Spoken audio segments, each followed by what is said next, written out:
प्रधानमंत्री नरेंद्र मोदी जी का आज दूसरा कार्यकाल है और साल पूरा होने जा रहा है। पिछले साल दोबारा प्रधानमंत्री थे और ये छठा साल कार्यकाल है।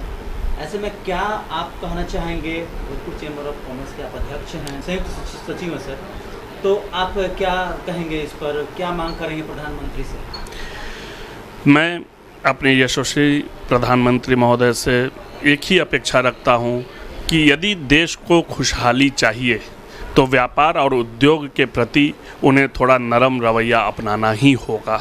और इस कोरोना काल में खासकर सबसे ज़्यादा जो रोज़गार प्रदाता है वो है एमएसएमई सेक्टर। जो छोटे व्यापारी हैं, मध्यम व्यापारी हैं, मध्यम स्टैंडर्ड के उद्योगपति हैं, उनसे ही सबसे ज़्यादा रोज़गार उपलब्ध कराया जा सकता है। और उन्हें इस कोरोना काल में विशेषकर बहुत ही आर्थिक पैकेजेज की आवश्यकता है। हमारे प्रधानमंत्री महोदय ने, हमारे फाइनेंस मिनिस्टर महोदया ने बहुत सारे पैकेजेज का ऐलान किया, परंतु हम व्यापारियों तक वो डायरेक्ट नहीं पहुंच पा रहा है। प्रधानमंत्री जी ने अनाउंस कर दिया कि अभी 3 महीने तक आपको इंटरेस्ट देने की आवश्यकता नहीं है, आप इंटरेस्ट उसके बाद 6 महीनों में ये बकाया इंटरेस्ट दे दीजिएगा। ठीक है, हमने भी उसी आधार पर अपना इंटरेस्ट की बात बैंक में जब रखी कि इसको 3 महीने बाद 6 महीने में इंस्टॉलमेंट में कर दिया जाए, तो उन्होंने मोरेटोरियम पीरियड का इंटरेस्ट उस पर कैलकुलेट कर दिया, जो कि एक इंस्टॉलमेंट के बराबर हो गया। चाहे वो प्राइवेट फाइनेंस कंपनियां हों, चाहे वो पब्लिक सेक्टर के बैंक्स हों। सर, सबसे बड़ी बात आता है कि यदि व्यवसायी का व्यवसाय चौपट हो जाए तो देश की अर्थव्यवस्था पूरी तरीके से चरमरा जाए। और लगातार आप देख रहे हैं कि श्रमिक दूसरे राज्यों से बिहार वापस आ रहे हैं और बिहार के मुख्यमंत्री ये भी कह रहे कि अप्रवासी श्रमिकों को कार्य देंगे, जबकि बिहार में पहले से सारा जो इंडस्ट्रीज था ध्वस्त हो चुका है। और प्रधानमंत्री लगातार घोषणाएं कर रहे हैं कि 20 लाख करोड़ इस तरीके से इन्वेस्ट किया जाएगा, लेकिन व्यवसायी अपने आप को पूरी तरीके से ठगा महसूस कर रहे हैं, क्योंकि व्यवसायियों के साथ चुनौती ये है कि उनके यहाँ जो भी श्रमिक, उनको छटनी का समस्या आ गया है। ऐसे में आप सरकार से, चैम्बर्स क्या कि आप लोगों के पास सारे व्यवसायी का लगातार बातचीत चल रहा है और संकट का दौर चल रहा है, और भोजपुर तो एक छोटा सा जिला है और यहाँ पर जो भी लोग हैं वो व्यवसायियों के ऊपर डिपेंड करते हैं, बहुत सारे लोग। मैं Bhojpur chamber of commerce and industries का एक संयुक्त सचिव के रूप में जो पद ग्रहण करता हूं, और हमारे जो सदस्यगण की समस्याएं हम तक आती हैं, उसमें सबसे बड़ा समस्या ये है कि शासन व प्रशासन के द्वारा भिन्न भिन्न मौक़ों पर अलग अलग अपने वक्तव्य दे दिए जा रहे हैं टीवी चैनल्स पे या अखबारों में, जिससे पब्लिक में और व्यापारियों के बीच मतभेद उत्पन्न हो जा रहा है। और यह एक बहुत बड़ा कारण होगा आगे आने वाले दिनों में व्यापार व उद्योग जगत में एक अजीब सा शून्यता आ जाएगी, जिससे व्यापार उद्योग प्रभावित होंगे। और जो भी अभी बिहार में रोजगार लोग कर रहे हैं या हिंदुस्तान में, पूरे भारतवर्ष में, वो कहीं ना कहीं प्रभावित होंगे, क्योंकि फाइनेंशियली हम टूट रहे हैं, व्यापारी टूट रहे हैं।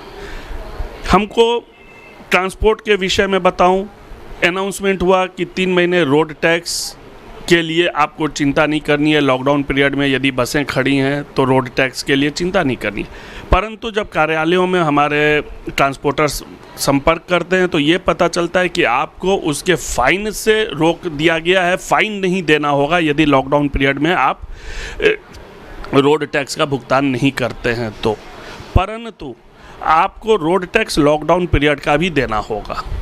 तो यह कहीं ना कहीं ट्रांसपोर्ट के व्यवसायियों को बहुत बड़ी समस्या उत्पन्न करेगा, क्योंकि सारे टैक्सेस जितने भी गवर्नमेंट लेती है, जितने भी इंटरेस्ट लेते हैं गवर्नमेंट सेक्टर्स में, उसमें कहीं से हम व्यापारियों को कोई रियायत नहीं दी गई। दूसरी बात कि इस वक्त हम लोगों का व्यापार उद्योग पूर्ण रूप से ठप पड़ा है, बंद है, परंतु हम अपने सभी एम्प्लॉयज़ को मानवता के बेस पे सैलरी दे रहे हैं। कुछ कम भी यदि कोई व्यापारी दे रहा है तो वो एज लाइबिलिटी अपने एम्प्लॉइज का मालिक के ऊपर रख रहा है कि जब लॉकडाउन ख़त्म होगा, सारे व्यापार उद्योग सुचारू चलेंगे तो तुम्हें दी गई कम तनख्वाह हम उस वक्त पूरा करेंगे। लेकिन कार्यकाल तो बहुत अच्छा चल रहा है मोदी जी का, क्योंकि सारे जो देश के लोग उनको बहुत ज़्यादा सम्मान कर रहे हैं। लेकिन अभी जो भी नहीं दिया गया, तो क्या लगता है कि अराजकता की ओर हम लोग नहीं जा रहे हैं? नहीं, केवल व्यवसायियों पे ध्यान नहीं दिए जाने से हम अराजकता की ओर नहीं जाएंगे। हम अराजकता की ओर तब जा रहे हैं जब हमारे प्रवासी मजदूर हमारे यहाँ लौट कर आ रहे हैं और उनके लिए हम नए उद्योग, नए व्यापार स्थापित कर उन्हें रोजगार नहीं उपलब्ध कराएंगे तो हम अराजकता की ओर निश्चित जाएंगे। व्यापारी अपना मकान, दुकान सब कुछ गिरवी करके व्यापार चला रहा था, जो 3 महीने के इस लॉकडाउन पीरियड में काफ़ी आर्थिक क्षति भी हुई है, क्योंकि सारे तरीके के ब्याज हम लोग पेमेंट कर रहे हैं, सारे तरीके के टैक्सेज हम दे रहे हैं। अब तो हमें ईपीएफ और जीएसटी डिपार्टमेंट से भी नोटिसेज आने लगी कि आपने अभी तक अपना टैक्स रिटर्न नहीं दिया। अभी लॉकडाउन 30 तारीख को ख़त्म होने की संभावना है, 31 तारीख को, लेकिन नोटिस पिछले 15 दिनों से आने लगी कि इस लॉकडाउन में भी आप अपने टैक्सेस जमा कीजिए। तो कहीं ना कहीं हमें दोहरी मार पड़ रही है इस वक्त। तो हम अपेक्षा करते हैं अपने इस सकारात्मक सरकार से कि थोड़ा व्यापार उद्योग की तरफ भी ध्यान दें, और आपकी एक नज़र यदि सकारात्मक नज़र व्यापार उद्योग पे पड़ जाती है तो हम यह गारंटी करते हैं कि देश को किसी भी प्रकार का आर्थिक क्षति कोरोना से नहीं होगी, क्योंकि व्यापार और उद्योग ही ये कहता है, व्यापारे बसते लक्ष्मी उद्योगे राष्ट्र समृद्धि। तो यदि हम छोटे व्यापारियों, छोटे इंडस्ट्रियलिस्ट्स की बात नहीं सुनते हैं, हम उनके लिए नहीं कर पाएंगे, तो हम देश को नीचे जाने से रोक नहीं सकते हैं। और यदि हमें व्यापार उद्योग को बढ़ाना है, हमें रोजगार बढ़ाना है, तो प्राइवेट सेक्टर में जो भी छोटे और मध्यम व्यवसायी हैं उनकी समस्याओं को डायरेक्ट सुनना होगा और उनके साथ सहयोगात्मक रुख रखते हुए उन्हें भी कुछ पैकेज डायरेक्ट अनाउंस करके देना ही चाहिए।